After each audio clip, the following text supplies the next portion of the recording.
2017 Yamaha YZF R6 Review. There was a time not so long ago when sport bike enthusiasts synced their calendar with an expectation of springtime bearing the fruit of an all-new middleweight supersport platform from one or more of the Japanese Big Four.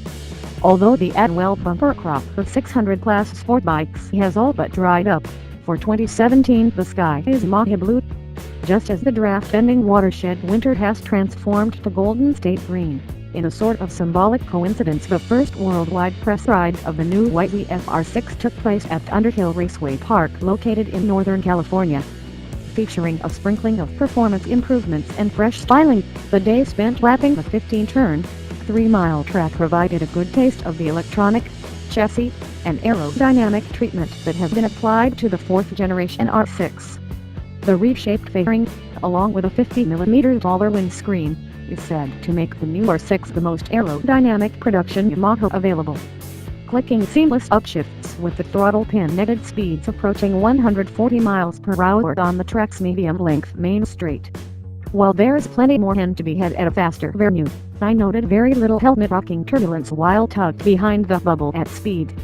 The rider triangle remains unchanged from last year's machine, however the now aluminum fuel tank's revised contour along with the reshaped seat lends an impression of new ergos. The saddle is now wider at the rear and narrower up front for an easier reach to the ground and has less forward slope.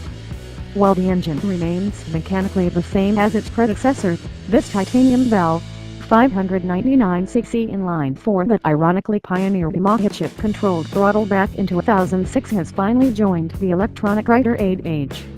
A thumb toggle on the right grip allows on-the-fly switching between 3D mode throttle response maps, each providing full power output, while the rocker on the left grip switches between 6 levels of traction control sensitivity plus off.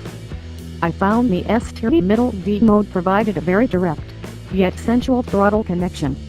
Selecting a high TC setting allowed me to clearly feel the system in action as its combination of ignition timing, fuel delivery and throttle plate management provided very fluid intervention. Power cut was subtle to the point of only knowing it was working thanks to a yellow TC indicator light on the dash flicking when working its magic. A credit to the rear grip provided by the chassis/tire combination, I never saw the light illuminate with TC set below level for. While main frame goes unchanged, a narrower cast magnesium subframe and smaller battery have pared some pounds to help offset weight added with ABS and a much beefier front end.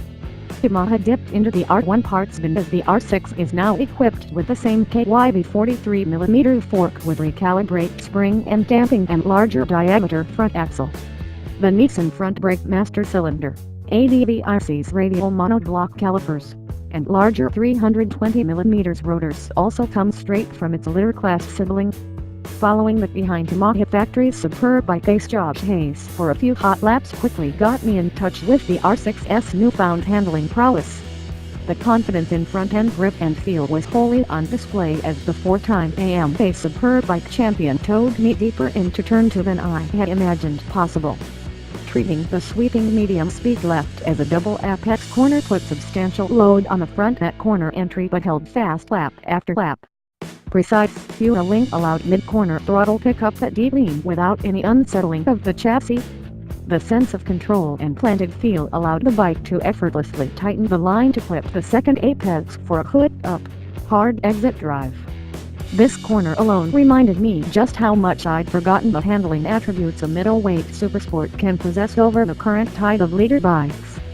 The agile nature made negotiating the side-to-side flick through the second gear airseas and corkscrew crest to follow an exercise of precise pleasure.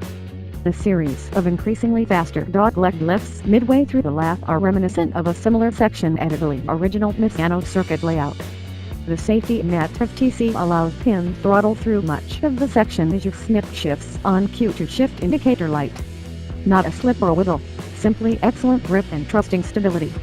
Another left-right transition cresting the third gear rise lightens the front and at times induce a bit of head shake if aggressive with throttle or steering input. Still so, the bike quickly regains a straight and true track with no steering damper fitted. It's this blend of steering lightness and inherent stability that makes the latest R6 a better, safer road bike. Double back shifts while braking hard over a crest into the following corner firmly reiterates the forgiving nature of the flipper clutch and ABS, both keeping the chassis in check and wheels in line. Some may question the inability to switch anti-lock off, but I must say the system is calibrated well for track use, and not once did I feel a hint of freewheeling sensation. While there are other middleweight sport bikes offering superior bottom mid-range torque, none feel as race-ready. The R6 delivers smooth, linear output through the lower rev range, has a notable hit around 9,000 RPM, and the exhilarating rush to its 16,500 red line will stir your soul. Add to this an effective electronics suite, more communicative chassis, and attractive styling, and you have a bike that really does the tuning fork brands lineup proud. Yamaha's Blue Chip Championship winning middleweight has the category cornered and looks to continue its winning ways both on track and on the road.